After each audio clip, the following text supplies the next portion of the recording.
Tense और past tense को 4 parts में डिवाइड किया गया है, इसी तरह से फ्यूचर टेंस को भी 4 पार्ट्स में ही डिवाइड किया गया है। फ्यूचर टेंस के भी पार्ट्स हैं, future indefinite, future continuous, future perfect और फ्यूचर परफेक्ट कंटिन्यूस। सबसे पहले हम बात करेंगे फ्यूचर इंडेफिनेट टेंस की। फ्यूचर इंडेफिनेट टेंसेस की पहचान क्या है?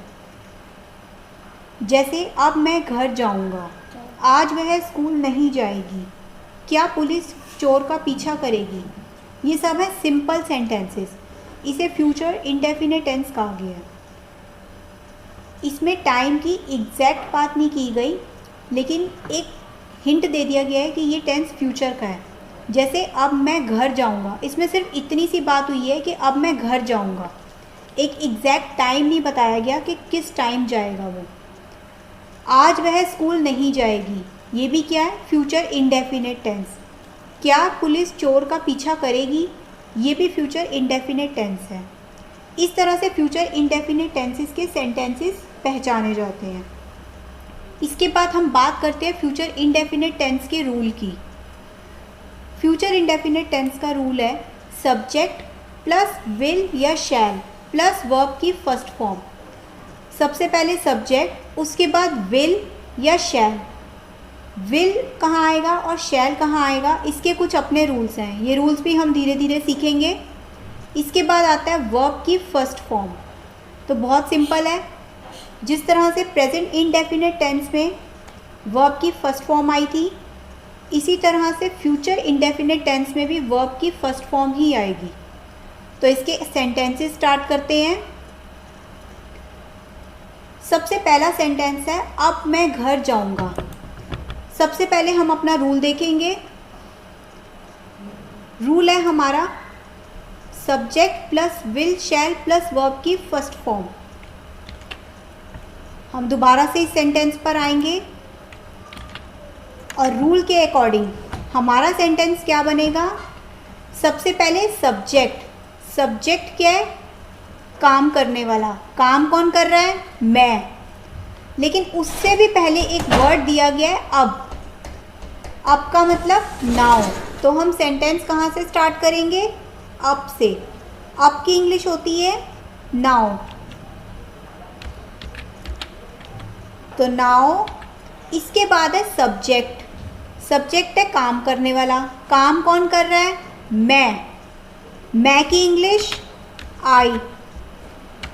इसके बाद विल या शैल। अब आई के साथ विल आएगा या शैल आएगा, इसके कुछ रूल्स हैं, लेकिन मैं आपको शॉर्ट में बता देती हूँ कि आई के साथ यहाँ पर शैल आएगा। नाउ आई शैल। इसके बाद है वर्ब की फर्स्ट फॉर्म। वर्ब की फर्स्ट फॉर्म मतलब काम करना। काम क्या हुआ यहाँ पे? जाने का। जाने की इंग्लिश गो, और गो की फर्स्ट फॉर्म गो ही होती है। तो आई शैल गो। कहाँ पर जाएगा वो? घर जाएगा। और मैंने आपको पहले भी बताया था कि गो के साथ जब कोई प्लेस आता है तो हम टू लगाते हैं। इसके बाद कहाँ पर जा रहा है वो? घर। तो यहाँ घर की इंग्लिश होम।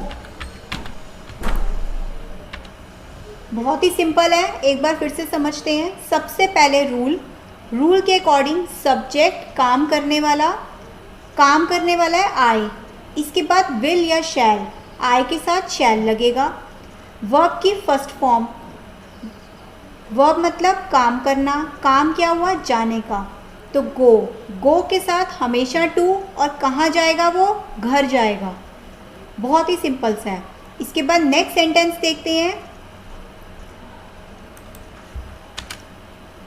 माताजी खाना खाएगी। तो यहाँ पे काम कौन कर रहा है? माताजी। तो माताजी को हम क्या लिखेंगे? The mother. अब आप सोच रहे होंगे कि मैंने द क्यों लगाया मदर के साथ, क्योंकि जिस माताजी की बात हम कर रहे हैं वो सिर्फ एक पर्टिकुलर नाउन है, प्रॉपर नाउन है। क्योंकि मदर तो कोई भी हो सकती है, लेकिन हम एक पर्टिकुलर मदर की बात कर रहे हैं कि वो माताजी खाना खाएंगी। तो इसके लिए जो पूरी दुनिया में एक हो, उसके लिए हम लगाते हैं द। ये हम आर्टिकल्स में सीख चुके हैं। तो द मदर, इसके बाद विल या शैल, मदर के साथ आएगा विल। वर्ब की फर्स्ट फॉर्म काम करना, काम क्या हुआ, खाने का, तो खाने की इंग्लिश ईट। क्या खाएगी, खाना, खाने की इंग्लिश फूड, खाना खाएगी, यानी कि विल ईट फूड। इसके बाद अगला सेंटेंस है आज हमारे घर मेहमान आएंगे। सबसे पहले हम रूल को कॉपी कर लेते हैं। रूल है हमारा subject plus will shell plus verb की फर्स्ट फॉर्म।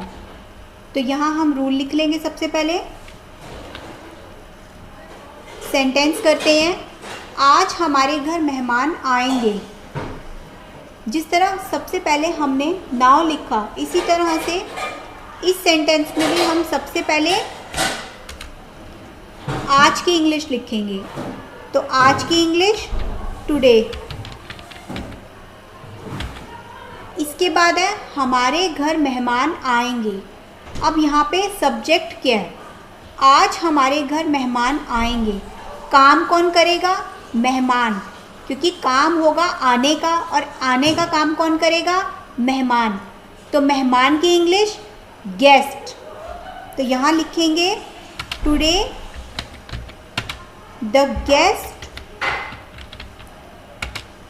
अब गेस्ट के साथ आएगा विल, द गेस्ट विल, क्या करेंगे, वो आएंगे, आने की इंग्लिश कम। कहाँ पर, हमारे घर।